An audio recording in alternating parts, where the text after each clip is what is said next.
Palabas ng Superman, napanood ko na. Kamusta naman? So ang Superman sa tingin ko ginawa talaga para sa fans ng Superman. Para dun sa nagbasa ng comics ng Superman. Pero para sa mga casual na viewers katulad ko, yung hindi naman ganun ka-aware kay Superman, hindi ko nagustuhan. Hindi ako nag-enjoy. Ina-assume nung director si James Gunn na alam mo na yung mga character. So walang mga introduction sa mga hindi natin kilalang character. Ang daming character dun na side character. Hindi na-develop yung mga relationship ni Superman, Lois Lane, tsaka Krypto yung mga okay na character, tsaka si Mr. Terrific. Hindi gaanong na-develop yung mga relationship niya dun sa kanila. So nagmamadali ang movie. Ang daming nangyayari dahil ayun nga, ang daming characters.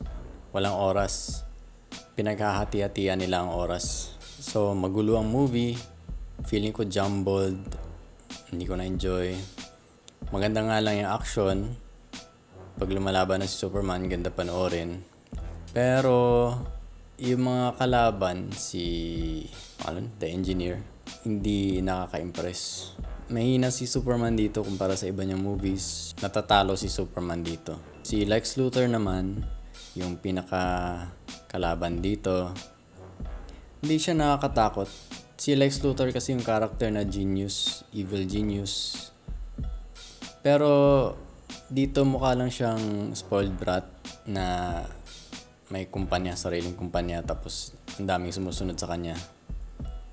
Hindi napapakita yung pagiging genius niya. Ano lang siya, sumisigaw, nagagalit sa mga tao niya. Hindi nakaka-intimidate katulad ni Joker sa The Dark Knight. Tingin ko dapat katulad siya ni Joker na mas matalino.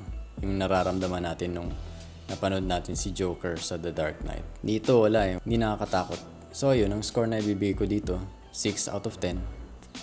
Okay lang. Na-expect natin maganda pero nasa gitna lang. Okay lang talaga. Hindi impressive. Hindi ko mare-recommend. Pinakamagandang part pa rin, siyempre, si Superman. Superman na Superman siya, mabait na Superman. Pinapakita yung goodness ni Superman, hindi lang yung strength.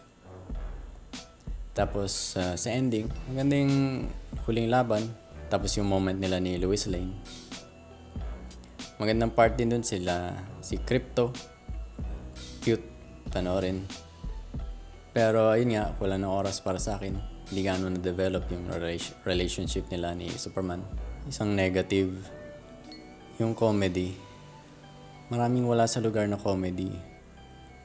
Kunwari may isang emotional moment na nangyari, susundan agad ng comedy. So parang nasayang yung moment. Kasi si James Gunn yung director, di ba? Parang ginagawa niyang Guardians of the Galaxy, yung puro comedy, hindi seryoso. Seryoso na character si Superman eh. Yun nga lang, hindi si Superman yung nagko-comedy, yung mga nasa paligid niya. Pero para sa akin, hindi bagay yung comedy dito. Kaya yun, ano lang, okay lang. Sige,